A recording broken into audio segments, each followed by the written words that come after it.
Welcome to UP exam वाले platform. और आज की इस क्लास में हम लोग यूपी की इकोनॉमिक सर्वे यानी कि आर्थिक समीक्षा को तैयार करेंगे।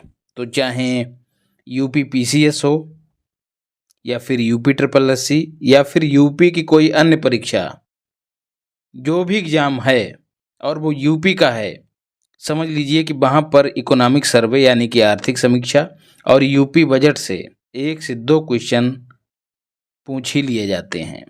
इसलिए अगले 1 साल तक इकोनॉमिक सर्वे और यूपी बजट दोनों आपके लिए काम आने वाले हैं। इसलिए बहुत ही आसान भाषा में हम लोग इसको तैयार करेंगे। और एक बात, जो यूपी पीसीएस एग्ज़ाम देते हैं उसमें जो मेंस रहता है, और मेंस में आप सबको पता है कि आंसर राइटिंग होती है, और आंसर राइटिंग को कैसे सजाना है उसके लिए जो चीज़ें हैं वो आर्थिक समीक्षा और बजट से प्राप्त होती हैं। आप सीधे शब्दों में कह सकते हैं कि आर्थिक समीक्षा और बजट, चाहे वो केंद्रीय हो चाहे वो यूपी का हो, दोनों मेंस के लिए सिंगारदानी की तरह काम करते हैं। ये आपके उत्तर का श्रृंगार करते हैं, जिसे देखकर आपका जो आशिक है यानी कि एग्जामिनर है वो मोहित हो जाता है और आपको भर के नंबर दे देता है। खैर, आप लोग तो यूपी ट्रिपल एससी वाले हैं अधिकांश, लेकिन कुछ लोग यूपी पीसीएस वाले भी हैं, इसलिए उनको बताना जरूरी समझा। क्वेश्चन कैसे बनेंगे, पहले तो जान लेते हैं कि आर्थिक समीक्षा होता क्या है। दोस्तों, बजट जब जारी होता है तो बजट भी अनुमानों पर आधारित होता है, ठीक। और ये अनुमान, जैसे बजट जारी हुआ 1 साल के लिए जारी होता है, तो ये अनुमान कितने सही साबित हुए और कहाँ कहाँ पर फेल किए हैं, कहाँ कहाँ पर कमियां हैं, कौन कौन सी चुनौतियां हैं जिन्हें अगले बजट में सुधार लिया जाए, ये सब चीज़ें आर्थिक समीक्षा के जरिए प्राप्त होती हैं। इसलिए आर्थिक समीक्षा पिछली 1 साल की जो नीतियां होती हैं या फिर सरकार के द्वारा किए गए काम होते हैं, उनका रिपोर्ट कार्ड होती है, बताती है कि क्या क्या सरकार ने प्राप्त किया है और अभी क्या किया जाना और बाकी है। तो आर्थिक समीक्षा हमेशा 1 साल पीछे वाली रहती है। देखिए, तो यहाँ पर 2025-26 है, लेकिन जब हम बजट की बात करेंगे तो वो हो जाएगा 2026 से 27। तो आर्थिक समीक्षा समझ गए। प्रस्तुत कौन करता है, तो वित्त मंत्री। उत्तर प्रदेश का वर्तमान में वित्त मंत्री है कौन, तो सुरेश कुमार खन्ना। इम्पॉर्टेंट है, याद रखिएगा। आर्थिक समीक्षा कब जारी की गई, तो आर्थिक समीक्षा 9 फरवरी 2026 को जारी की गई। आर्थिक समीक्षा एक ऐतिहासिक क्षण है, क्योंकि ये आकांक्षाओं का जीवंत दस्तावेज है। आपको पहले ही बता चुका हूँ, ये रिपोर्ट कार्ड की तरह है जो हमारी आकांक्षाओं की स्थिति को बताती है। 8 वर्षों में अर्थव्यवस्था 2 गुने से अधिक हुई है। तो सीधे पूछ लिया जाएगा कि अर्थव्यवस्था में, यानी कि स्टेट की जो जीडीपी है, एसजीडीपी, उसमें कितनी ग्रोथ हुई है, 2 गुना या 3 गुना या 4 गुना या 1.5 गुना।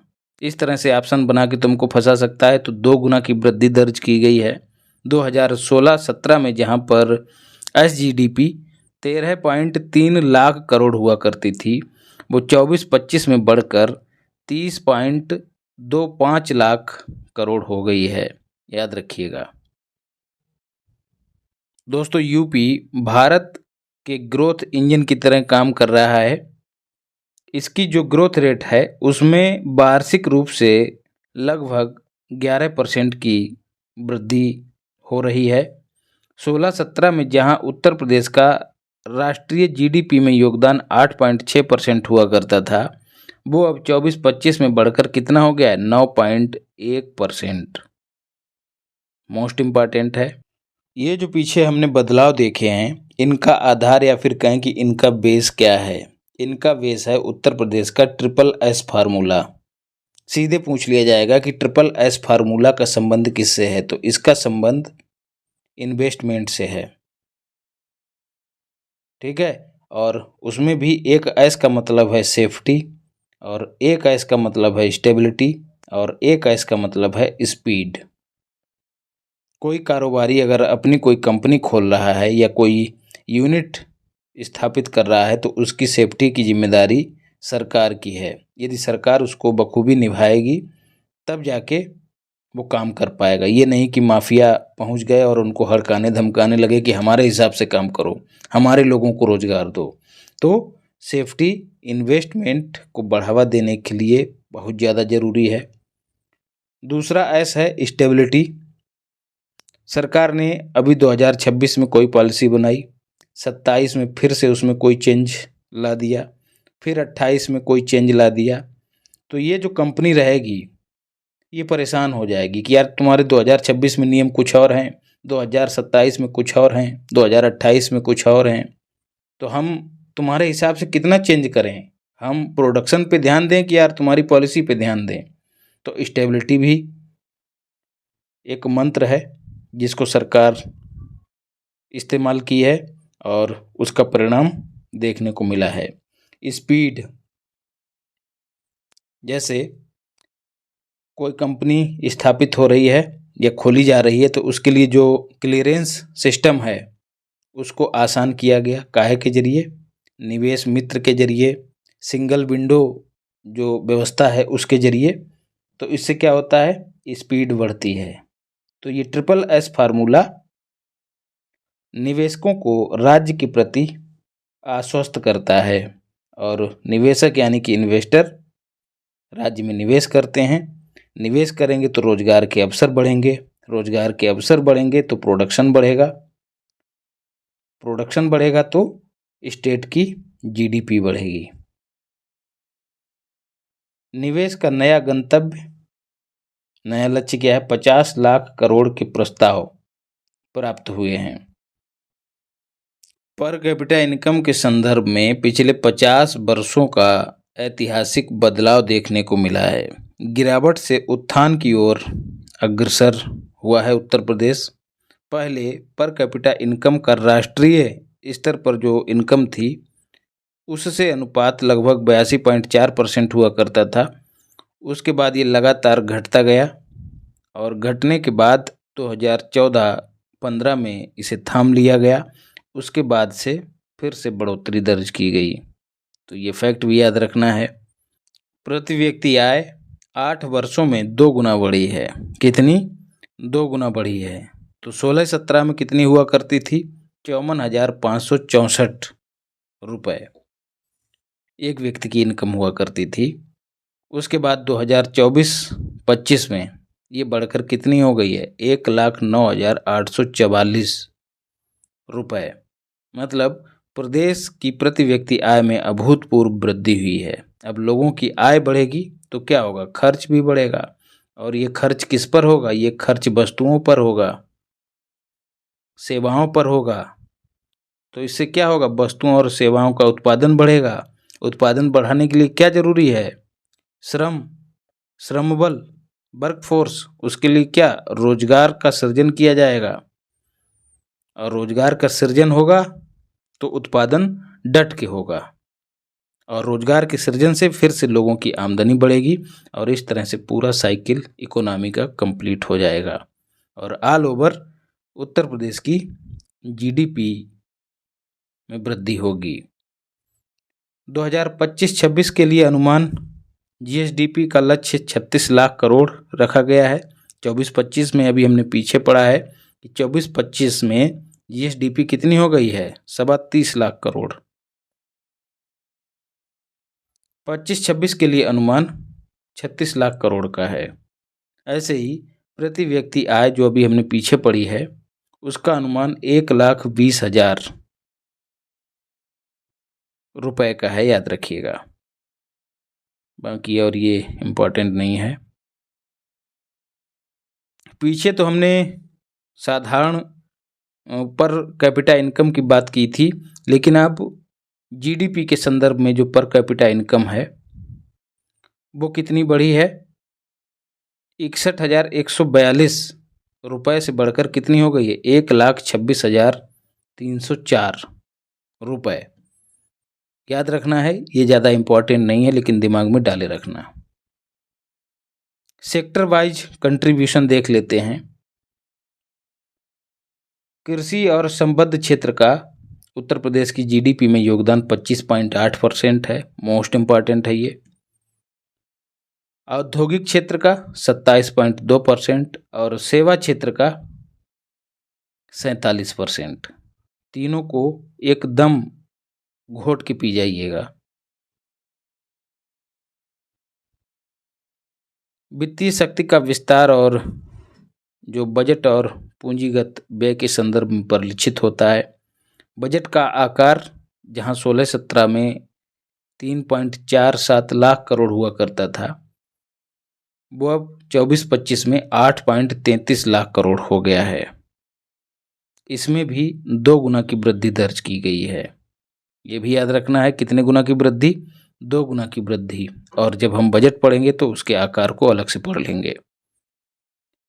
पूंजीगत व्यय, कैपिटल एक्सपेंडिचर जिसको कहते हैं कैपेक्स, इसमें भी 2 गुना की वृद्धि दर्ज की गई है। अब कहोगे कि यार ये पूंजीगत व्यय क्या होता है?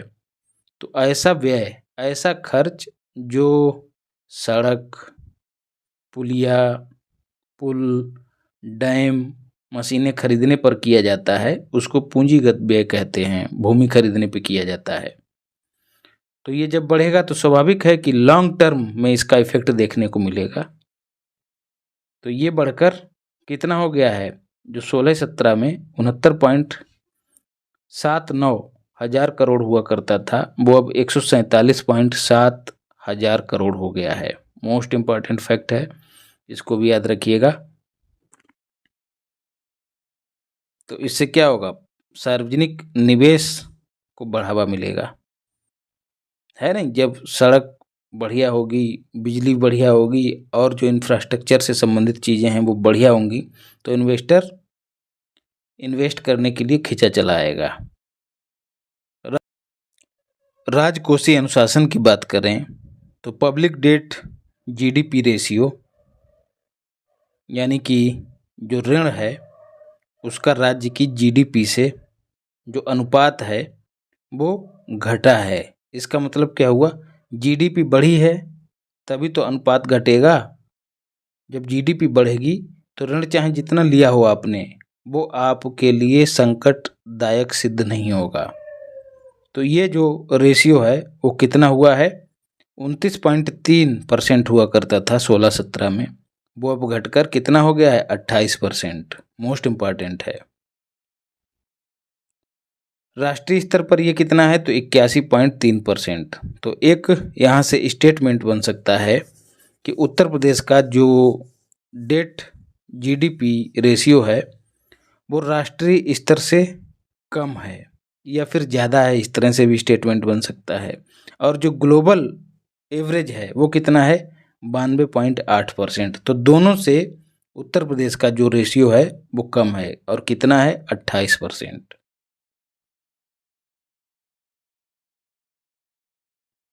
राजस्व सृजन में आत्मनिर्भरता, जो टैक्स रेवेन्यू है, 16-17 में महज 0.86 लाख करोड़ हुआ करता था, वो अब 24-25 में बढ़कर 2.09 लाख करोड़ हो गया है।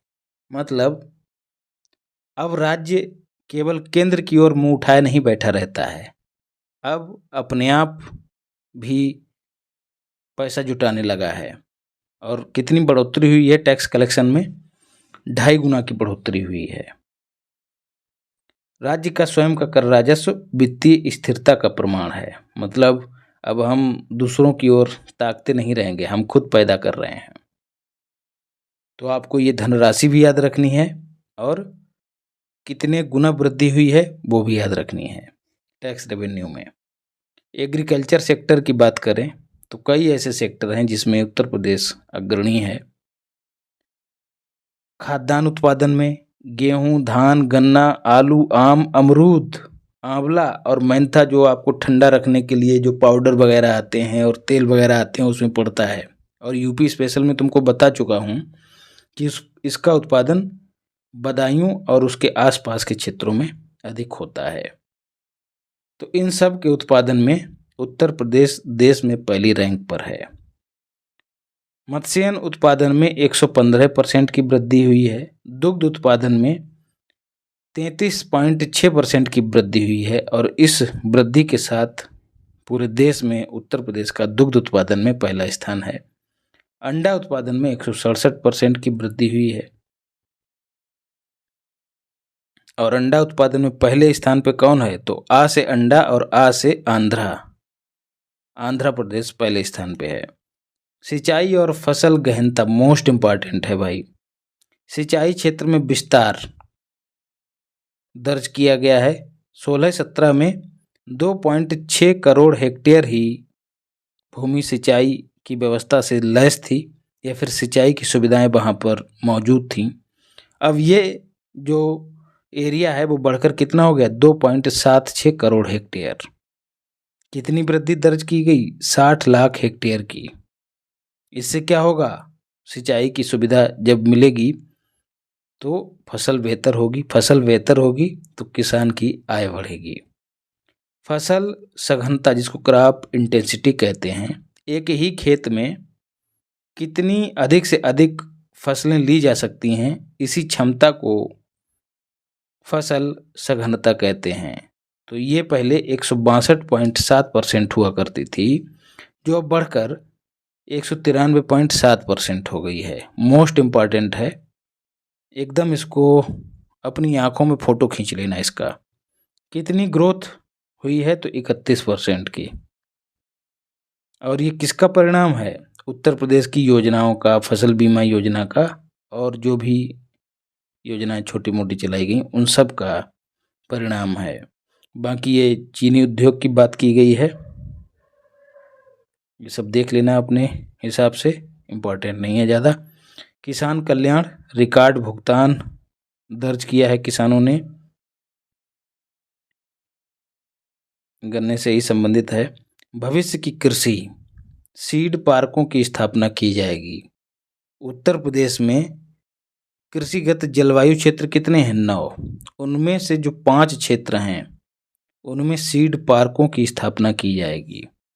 इससे क्या होगा? हाइब्रिड बीजों का विकास सुनिश्चित होगा। ग्रेडिंग सुविधाएं इन पार्कों में उपलब्ध रहेंगी। बीजों की उत्पादकता बढ़ेगी। बीजों के आयात पर उत्तर प्रदेश की निर्भरता घटेगी और प्रसंस्करण सुविधाएं भी यहाँ पर मौजूद रहेंगी। तो कुल मिला के बीजों के मामले में उत्तर प्रदेश को आत्मनिर्भर बनाने के लिए कितने क्षेत्रों में? 5 क्षेत्रों में सीड पार्कों की स्थापना की जाएगी।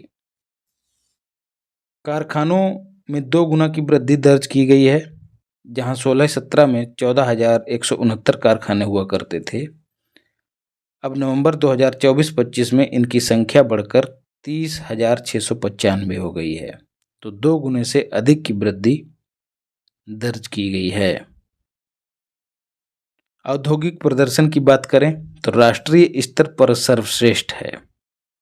अखिल भारतीय जो GVA है, GVA थोड़ा समझ लेते हैं, ग्रास वैल्यू एड। ये क्या होता है? इसको हिंदी में सकल मूल्य वर्धन कहते हैं। जैसे कोई कंपनी 100 रुपये का माल या फिर कोई सेवा तैयार करती है, उसमें से जितनी लागत है, मान लिया 40 रुपये लागत है, तो इस लागत को घटाकर जो बचता है 60 रुपये, इसी 60 रुपये को जब यूपी की जो GDP है उसमें जोड़ दिया जाता है तो कहते हैं कि इस यूनिट ने या फिर इस कंपनी ने 60 रुपये का GVA दिया है, यानी कि मूल्य वर्धन किया है। तो GVA में वृद्धि दर्ज की है यूपी ने। 25% GVA के साथ पूरे भारत में उत्तर प्रदेश की पहली रैंक है। और स्टेटमेंट यहाँ से बन सकता है कि जो अखिल भारतीय स्तर है उससे लगभग 2 गुना या फिर कहें कि 2 गुना से अधिक GVA प्रदर्शन है उत्तर प्रदेश का। नेशनल लेवल पर महज 12% के आसपास ही जीबीए है। वैश्विक बाजार में उत्तर प्रदेश देख लेते हैं। उत्तर प्रदेश ने निर्यात में उछाल दिखाया है। 16-17 में जहां निर्यात 0.84 लाख करोड़ रुपए का था, वो अब बढ़कर कितना बढ़कर 2 गुना बढ़कर 24-25 में 1.86 लाख करोड़ का हो गया है। और निर्यात किन क्षेत्रों से हुआ है? इलेक्ट्रॉनिक्स, रक्षा उत्पादन, टेक्सटाइल और खाद्य प्रसंस्करण।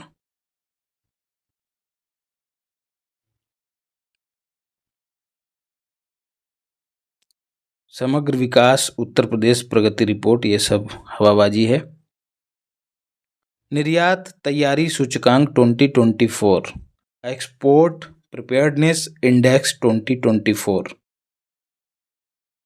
चौथा स्थान उत्तर प्रदेश को हासिल हुआ है।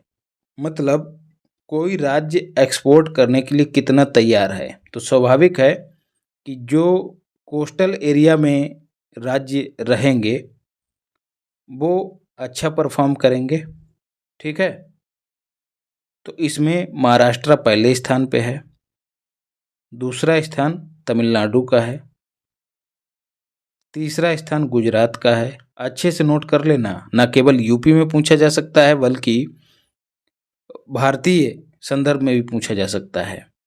और चौथा स्थान उत्तर प्रदेश का है। और यदि लैंडलॉक्ड राज्यों की बात करें, केवल लैंडलॉक्ड को शामिल किया जाए तो उसमें उत्तर प्रदेश का पहला स्थान है, ये भी याद रखिएगा। सारे राज्यों की बात की जाए तो चौथा स्थान, और लैंडलॉक्ड राज्यों की बात करी जाए तो उसमें उत्तर प्रदेश का पहला स्थान है। वर्ल्ड इकोनॉमिक फोरम की बैठक होती है, आप सबको पता है, जनवरी लास्ट में होती है। कहाँ? स्विट्जरलैंड के दावोस में। वहाँ पर उत्तर प्रदेश ने इन्वेस्टमेंट से संबंधित 2,94,255 करोड़ के MOU साइन किए हैं। मतलब इतने करोड़ का निवेश आने के लिए समझौते हुए हैं। ये निवेश उत्तर प्रदेश में आएगा। ईज ऑफ डूइंग बिजनेस की बात करें तो कंप्लायंस रिडक्शन में पहला स्थान उत्तर प्रदेश को हासिल हुआ है। आप कहोगे कि यार आलोक, ये कंप्लायंस रिडक्शन क्या होता है? तो इन्वेस्टमेंट से संबंधित जो भी नियम हैं उनको कितनी तेजी से कोई राज्य सरल बना रहा है, उसी को कहते हैं कंप्लायंस रिडक्शन। ज़्यादा तामझाम छोड़ के सिंगल विंडो सिस्टम लागू कर देना और जल्दी से क्लियरेंस मिल जाए, ये सब व्यवस्थाएं उपलब्ध कराने के मामले में उत्तर प्रदेश पहले स्थान पे है।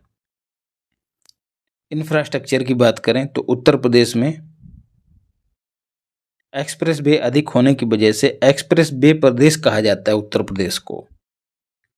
तो 12 हैं, 12 नहीं, कुल 22 हैं। इन 22 में देख लेते हैं, 7 जो हैं वो ऑपरेशनल स्टेज में हैं, 3 जो हैं वो अंडर कंस्ट्रक्शन हैं, 7 3 10, और 12 प्रस्तावित हैं। तो कुल एक्सप्रेस वेज कितने हो जाएंगे? 22 हो जाएंगे। आपको अलग अलग आंकड़े याद रखने हैं। ये तो वही चीज़ें हैं जो अभी हमने पढ़ ली हैं। MOU साइन हुआ है 2,94,255 करोड़ का। कहाँ पर? वर्ल्ड इकोनॉमिक फोरम में, स्विट्जरलैंड में। और ये MOU साइन किए गए हैं किन क्षेत्रों में इन्वेस्टमेंट के लिए? AI, food processing, renewable energy, defence sector और वेस्ट टू एनर्जी, इन सब सेक्टर में इन्वेस्टमेंट के लिए MOU साइन किए गए हैं। मेमोरेंडम ऑफ अंडरस्टैंडिंग इसकी फुल फॉर्म होती है। जनवरी 2026 में एक्सपोर्ट प्रिपेयर्डनेस इंडेक्स में आप सबको पता है कि भारत ने चौथा स्थान हासिल किया है। पहले कितना था? तो 7वां स्थान 2022 वाले में। तो ये भी याद रखना है। और जो लैंडलॉक्ड राज्य हैं उसमें उत्तर प्रदेश का पहला स्थान है, ऑलरेडी बता चुका हूँ। ईज ऑफ डूइंग बिजनेस, निवेश मित्र के माध्यम से एकीकृत और भरोसेमंद गवर्नेंस उपलब्ध कराई है सरकार ने, चीज़ें सरल करी हैं। कंप्लायंस रिडक्शन में पहला स्थान। स्टार्टअप इकोसिस्टम जो रैंकिंग है उसके 5वें संस्करण में उत्तर प्रदेश टॉप परफॉर्मर की कैटेगरी में शामिल हुआ है। स्टार्टअप इकोसिस्टम आप सब जानते हैं, कोई नई कंपनी यदि आप स्थापित करना चाह रहे हैं तो सरकार पहले से ही इकोसिस्टम बना के दे रही है, चीज़ों को आसान कर रही है कि ताकि आप ज़्यादा से ज़्यादा स्टार्टअप खोल सकें। वोकल फॉर लोकल ओडीओपी के जरिए रोजगारों का सृजन हो रहा है। ओडीओपी को मैं आपको कई बार यूपी स्पेशल में बता चुका हूँ। वोकल फॉर लोकल का मतलब क्या है? लोकल लेवल पर बनाई गई चीज़ों के लिए लालायित होना या फिर एक्साइटेड रहना, या फिर उनको अपनी खरीदने की जो लिस्ट है उसमें प्रायोरिटी में रखना कि हम विदेशी चीज़ को नहीं खरीदेंगे, अपने लोकल लेवल पर बनी हुई चीज़ को खरीदेंगे। उससे क्या होगा, जो लोकल लेवल का कारीगर है उसकी चीज़ें बिकेंगी, उसकी आमदनी बढ़ेगी और उसका जो जीवन स्तर है, लाइफ स्टाइल है, वो अपलिफ्ट होगा। तो सरकार भले ही वोकल फॉर लोकल की बात करती हो, लेकिन इसके ही मंत्री गुड़ गोबर कर दे रहे हैं। आपने देखा होगा कि अनुराग ठाकुर जी सदन में लुई, क्या नाम है उसका यार ब्रांड का, लुई विटॉन, लगभग 80,000 की बेल्ट आती है उसकी, जो गाय के बछड़े से बनी हुई होती है।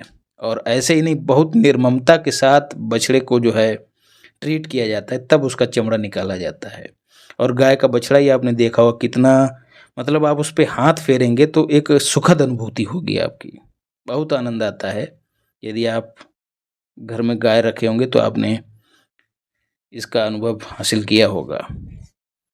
तो कथनी और करनी में यार अंतर है, अब क्या ही कहा जाए इनके बारे में। तो ज़्यादा कुछ यहाँ पे नहीं देखना है, बस जाने रहो कि वोकल फॉर लोकल क्या है। इंफ्रास्ट्रक्चर की बात करें तो ऊपर बात कर ही चुका हूँ। 7 एक्सप्रेसवे संचालित हैं, 3 अंडर कंस्ट्रक्शन हैं, 12 नए प्रस्तावित हैं। शहरी परिवहन की बात करें तो एक ऐतिहासिक पहल हुई है, जो ट्रांसपोर्टेशन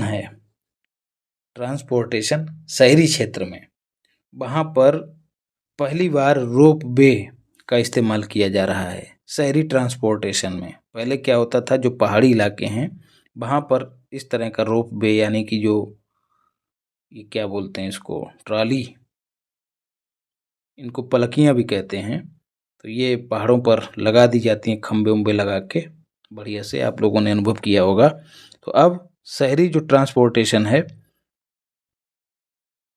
उसमें इसे शामिल किया गया है, और ऐसा करने वाला देश का पहला शहर कौन बना है, तो वाराणसी, और अभी ये निर्माणाधीन है।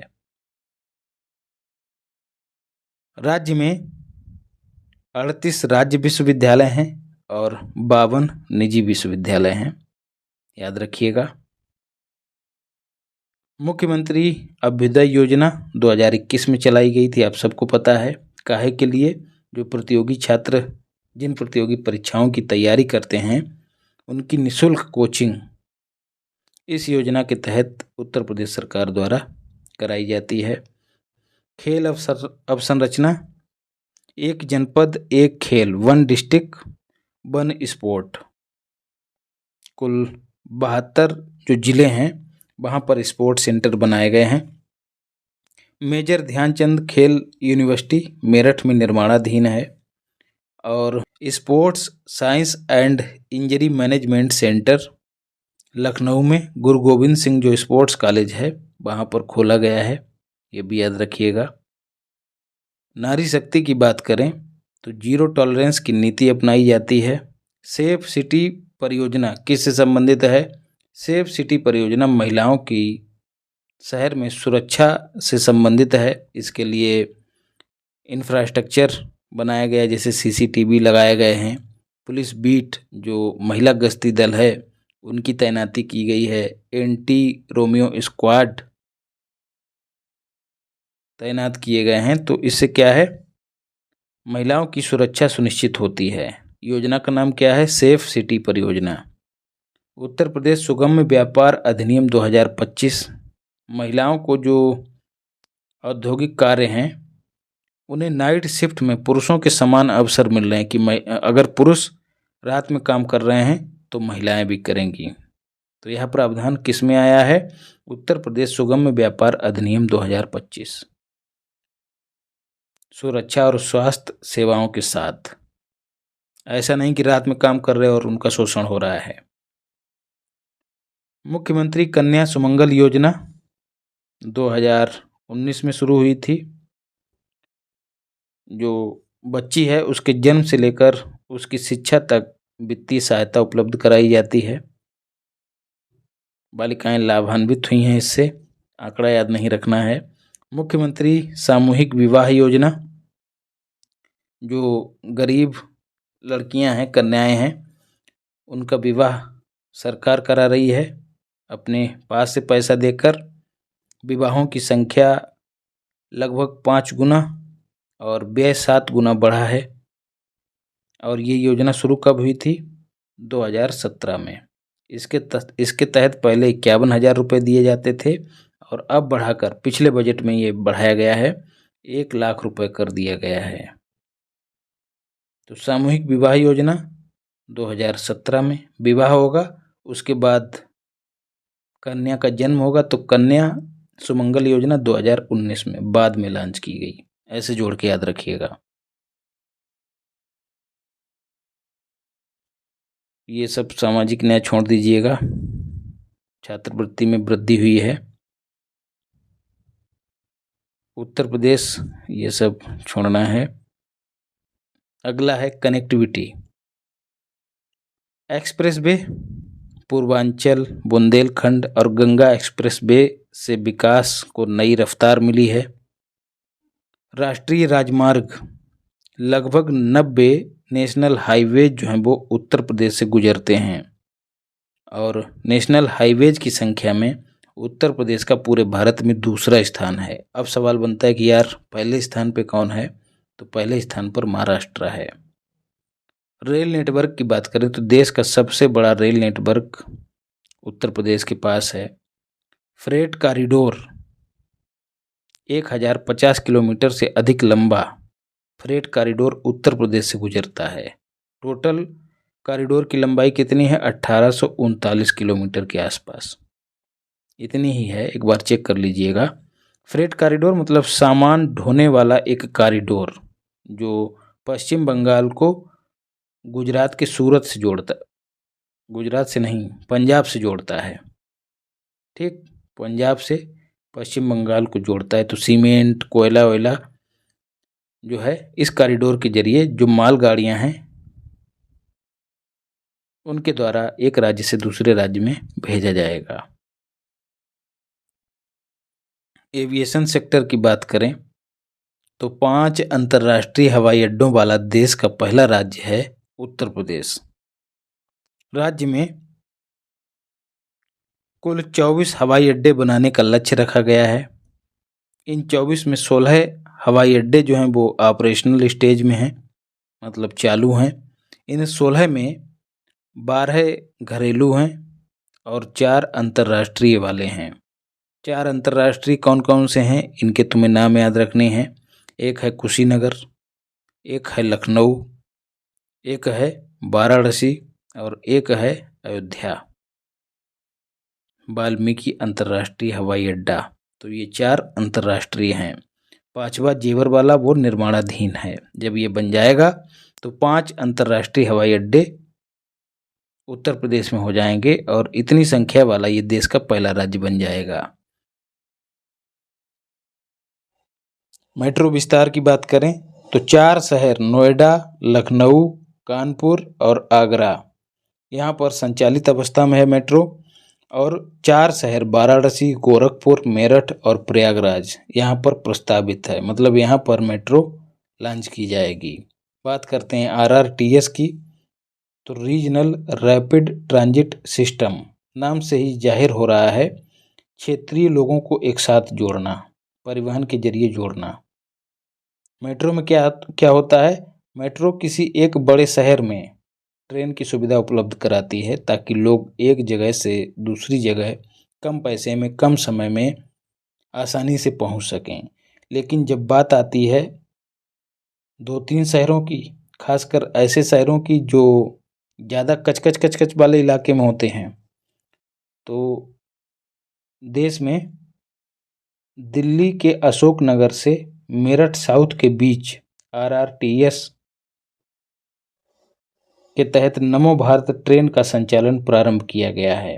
तो ये 3 शहर हैं, एक तो हो गया दिल्ली, दूसरा हो गया गाजियाबाद, तीसरा हो गया मेरठ। इन तीनों को RRTS के जरिए जोड़ा जा रहा है। तो मेट्रो केवल एक शहर में चलती है, लेकिन जो RRTS सिस्टम है वो 2-3 शहर के लोगों को ट्रेन के जरिए जोड़ता है। तो ये ट्रेन पूरे भारत में ना चलकर इसी क्षेत्र में चलती रहती है और लोगों को एक जगह से दूसरी जगह कम पैसे में, कम समय में और पर्यावरण अनुकूल तरीके से पहुंचाती रहती है। तो नमो भारत ट्रेन का संचालन इस रूट पर शुरू कर दिया गया है। तो तीनों शहरों के नाम याद रखिएगा। जल परिवहन की बात करें तो भारत के कुल अंतर्देशीय जो जलमार्ग हैं, कुल कितने जलमार्ग हैं भारत में? 111। उनमें से उत्तर प्रदेश में कितने हैं? 11। ऐसे जोड़ के याद रखना। तो जो टोटल अंतर्देशीय जलमार्ग हैं उनमें उत्तर प्रदेश की हिस्सेदारी कितनी है? 26%। और जो पहला राष्ट्रीय जलमार्ग है जो प्रयागराज से हल्दिया पश्चिम बंगाल को जोड़ता है, उसकी लंबाई कितनी है? 1620 किलोमीटर। यूपी स्पेशल में कराया हूँ आपको। इस 1620 किलोमीटर में से उत्तर प्रदेश में कितना है? और उत्तर प्रदेश में वो वाला मार्ग जहाँ पर नौकायन की व्यवस्था उपलब्ध है, नौगम में है जो, तो वो है 425 किलोमीटर। तो वाराणसी, रामनगर, चंदौली, मिर्जापुर, गाजीपुर ये नेशनल वाटर वे 1 से जुड़े हुए जिले हैं। वाराणसी में मल्टी मॉडल टर्मिनल ये बनाया जा रहा है। अब ये मल्टी मॉडल टर्मिनल क्या होता है?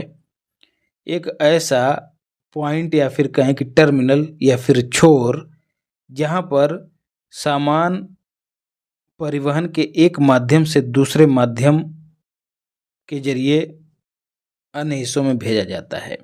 जैसे ट्रेन के जरिए आया तो यही टर्मिनल रोड से भी जुड़ा हुआ है। यहाँ सामान उतारा गया और यहाँ ट्रक पर लाद के देश के विभिन्न हिस्सों में पहुँचा दिया गया। यही टर्मिनल जलमार्ग से जुड़ा हुआ है। तो रोड से सामान आया और यहाँ जहाज पर चढ़ाया और भेज दिया गया। तो ऐसा टर्मिनल कहाँ बनाया जा रहा है? वाराणसी में। मल्टी मॉडल टर्मिनल भारत का पहला है, न केवल उत्तर प्रदेश का। ऊर्जा क्षमता की बात करें तो जो विद्युत उत्पादन क्षमता है उसमें 55% की वृद्धि दर्ज की गई है और ये क्षमता कितनी हो गई है? 36.74 हजार मेगावाट। और इसमें वृद्धि कितनी हुई है? तो 16-17 की तुलना में लगभग 42% की वृद्धि दर्ज की गई है।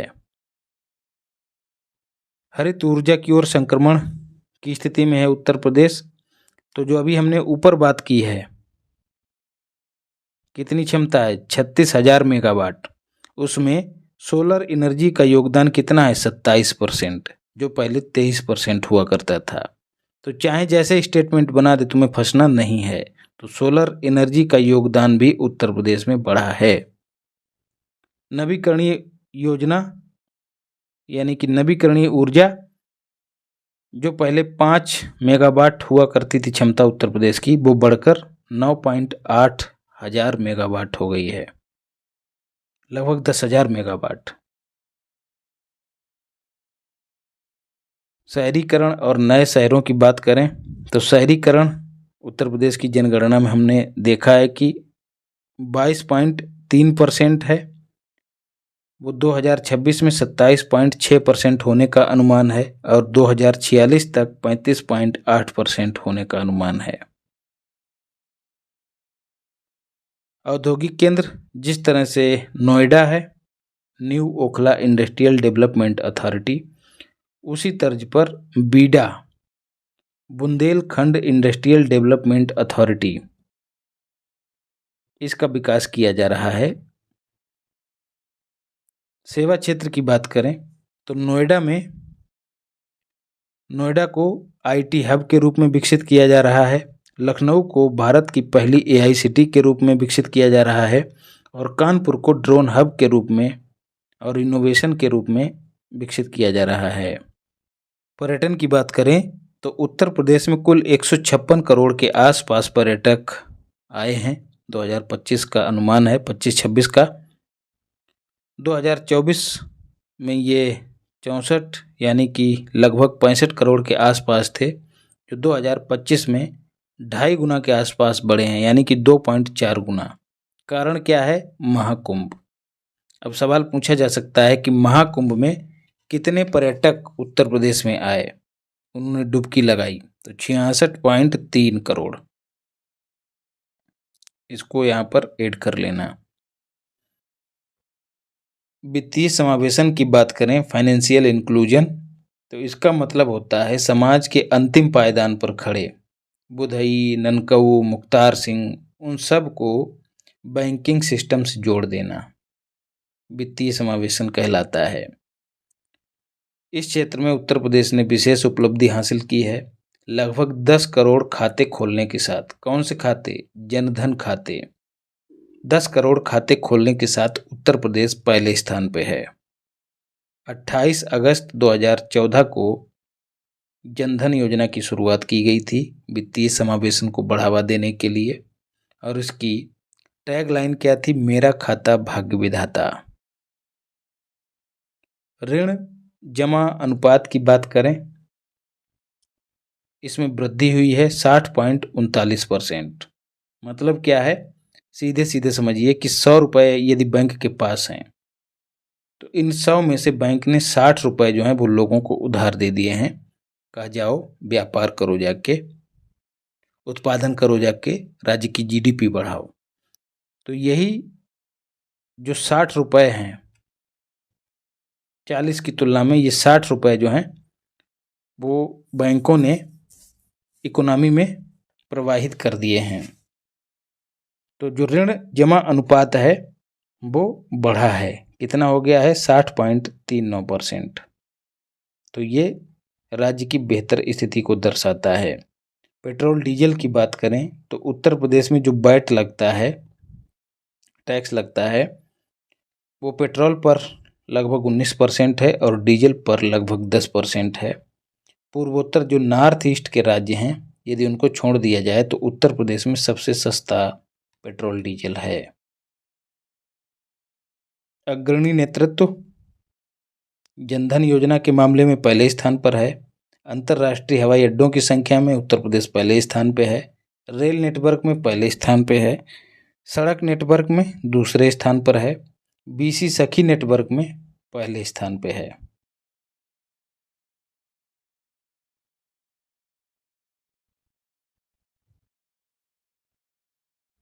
और देश में प्रथम खाद्यान्न, गन्ना, आलू, इन सब के उत्पादन में पहले स्थान पर है। डेयरी उत्पादन यानी कि डेयरी क्षेत्र में दुग्ध उत्पादन में उत्तर प्रदेश का पहला ही स्थान है। 3.88 लाख मीट्रिक टन दूध का उत्पादन होता है। प्रधानमंत्री आवास योजना ग्रामीण और शहरी दोनों के क्रियान्वयन में पहले स्थान पर है उत्तर प्रदेश। जनधन यानी कि वित्तीय समावेशन के मामले में पहले स्थान पर है। पौधारोपण के मामले में पहले स्थान पर है। 37.21 करोड़ पौधे लगाकर उत्तर प्रदेश ने विश्व रिकॉर्ड कायम किया है। अन्न का भंडार देख लेते हैं तो खाद्यान्न 7.737 लाख मीट्रिक टन, इसमें गन्ना 245 लाख मीट्रिक टन, यहाँ पर सुधार कर लेना। आलू 245 और छोड़िए, कुल खाद्यान्न याद रखिएगा। कृषि निवेश अनुदान डायरेक्ट बेनिफिट ट्रांसफर के माध्यम से सर्वाधिक भुगतान करने वाला राज्य बना है उत्तर प्रदेश। कृषि निवेश मतलब वो पैसा जो एग्रीकल्चर के लिए जो मशीन वगैरह हैं वो खरीदने के लिए सरकार के द्वारा दिया जाता है, उसी को कृषि निवेश अनुदान कहते हैं, जो डीबीटी के थ्रू किसान के खाते तक पहुंचाया जाता है। कृषि वानिकी कार्बन क्रेडिट, किसानों को धनराशि वितरित करने वाला पहला राज्य। अब ये क्या समस्या है, ये क्या है? कृषि वानिकी कार्बन क्रेडिट। आपने देखा होगा किसान खेत की मेड़ों पर भी वृक्ष लगा देते हैं, और वृक्ष जो हैं वो क्या करते हैं, कार्बन डाइऑक्साइड को अवशोषित करते हैं। तो जाएगा लेखपाल, देखेगा कि फलाने की मेड़ों पर, फलाने के खेत की मेड़ों पर इतने वृक्ष लगे हुए हैं और ये इतनी कार्बन डाइऑक्साइड का अवशोषण करते हैं। उसी का एक मूल्य तय कर दिया जाएगा और उसको, उसके बदले किसान को पैसा दे दिया जाएगा। उस मूल्य को कार्बन क्रेडिट के तौर पे गिना जाएगा और यही कार्बन क्रेडिट सरकार खरीद लेगी, किसान को पैसा दे देगी। तो ऐसा करने वाला पहला राज्य बना है उत्तर प्रदेश। अब कहोगे कि यार सरकार उस कार्बन क्रेडिट का क्या करेगी? तो सरकार उसे उन कंपनियों को बेच देगी, उन फैक्ट्रियों को बेच देगी जो कार्बन डाइऑक्साइड का उत्सर्जन अधिक कर रही हैं, और सरकार पैसा कमा लेगी। इससे क्या होगा, जो उत्सर्जन कम करने वाली कंपनियां हैं वो कम से कम उत्सर्जन करेंगी और उसके चलते पर्यावरण सुरक्षित रहेगा। प्रधानमंत्री उज्ज्वला योजना कब शुरू की गई थी? 1 मई 2016। डेट एकदम याद कर लेना है। निःशुल्क गैस कनेक्शन देने के मामले में उत्तर प्रदेश पहले स्थान पे है। लीड्स इंडेक्स 2024 की बात करें तो लगातार तीसरी बार उत्तर प्रदेश को अचीवर ग्रेड और उत्कृष्ट लॉजिस्टिक इंफ्रास्ट्रक्चर पुरस्कार प्रदान किया गया है। लगातार तीसरी बार। लीड्स इंडेक्स, इसमें होता क्या है, इसमें वो राज्य शामिल किए जाते हैं, उन राज्यों की रैंकिंग रहती है जो अपने यहाँ बेहतर लॉजिस्टिक्स की सुविधाएं उपलब्ध कराते हैं। ई मार्केट प्लेस, ये क्या है, जेम जिसको कहते हैं, सर्वाधिक सरकारी खरीदारी इसके माध्यम से करने वाला राज्य बना है उत्तर प्रदेश, मतलब पहले स्थान पर है। तो जेम है क्या, एक ऐसा पोर्टल है जहां पर सरकारी इस्तेमाल की वस्तुएं विभिन्न कंपनियां अपनी दर्शाएंगी। जिस तरह से जो ई कॉमर्स कंपनियां हैं जैसे फ्लिपकार्ट हो गया, अमेजन हो गया, यहाँ पर जो सेलर होते हैं वो अपनी अपनी चीज़ें अपलोड किए रहते हैं, आपको जो खरीदना है वो जाके ले लेते हैं। ऐसा ही प्लेटफॉर्म सरकार ने बनाया है। जिस भी विभाग को चाहे कंप्यूटर खरीदना हो, चाहे लैपटॉप खरीदना हो या फिर कुर्सियां खरीदना हो, वो जाएगा विभाग और यहाँ से परचेस करेगा। इससे क्या होता है, न केवल सरकार की नज़रों में रहता है कि कितना क्या खरीदा गया है, बल्कि जनता की नज़रों में भी रहता है, मतलब ट्रांसपेरेंसी सुनिश्चित होती है। तो ये सब चीज़ें आप मेंस में भी इस्तेमाल करके अपने उत्तर का श्रृंगार कर सकते हैं। स्टैंड अप इंडिया योजना की बात करें तो 2016 में ये भी शुरू हुई थी और इसके जरिए SC ST वर्ग के जो लोग हैं उनको और देश की जो महिलाएं हैं उनको अपना इंटरप्राइज शुरू करने के लिए, उद्यम शुरू करने के लिए लोन प्रदान किया जाता है। तो इस लोन के मामले में भी उत्तर प्रदेश पहले स्थान पे है। अटल पेंशन योजना 2015 में शुरू हुई थी। इसके पंजीकरण में भी उत्तर प्रदेश को पहला स्थान हासिल हुआ है। जनधन योजना ऑलरेडी बता चुका हूँ। प्रधानमंत्री आवास योजना, शहरी हो ग्रामीण, उसके क्रियान्वयन में भी पहले स्थान पे है। स्वच्छ भारत जो मिशन है उसके तहत शौचालय निर्माण करने के मामले में भी उत्तर प्रदेश का देश में पहला स्थान है।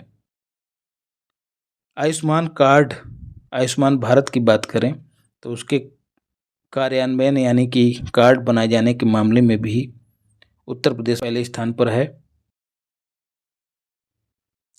सुरक्षा की बात करें तो ई प्रोसिक्यूशन प्रणाली का इस्तेमाल करने वाला देश का पहला राज्य बना है उत्तर प्रदेश। ये ई प्रोसिक्यूशन क्या होता है, एक तो होता है मुकदमा करने वाला और एक होता है मुकदमा जिस पर होता है। तो जिस पर होता है उसे अभियुक्त कहते हैं और जिस पर जो करने वाला है उसे अभियोजन पक्ष कहते हैं।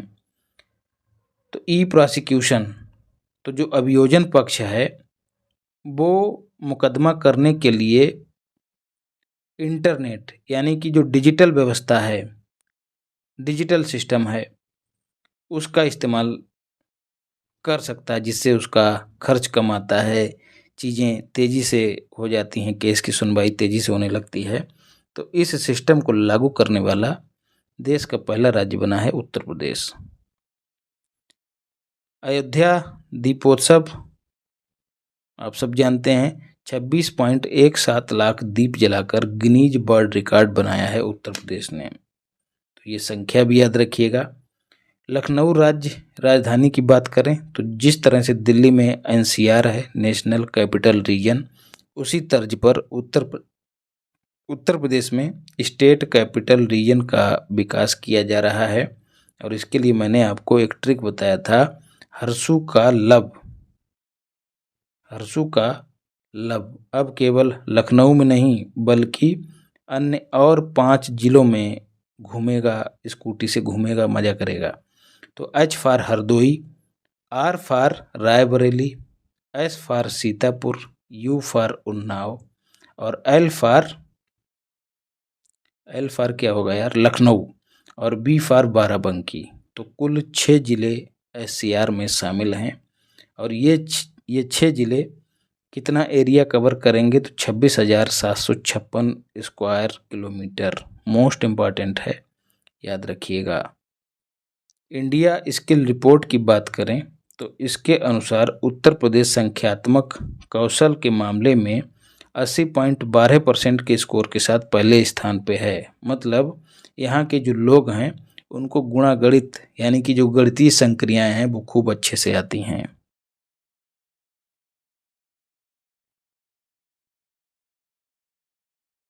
बाकी यहीं पर हमारा जो इकोनॉमिक सर्वे है वो कंप्लीट होता है। वीडियो अच्छी लगी हो तो लाइक वाइक करना, नए हो तो चैनल को सब्सक्राइब करना, लोगों तक शेयर करना।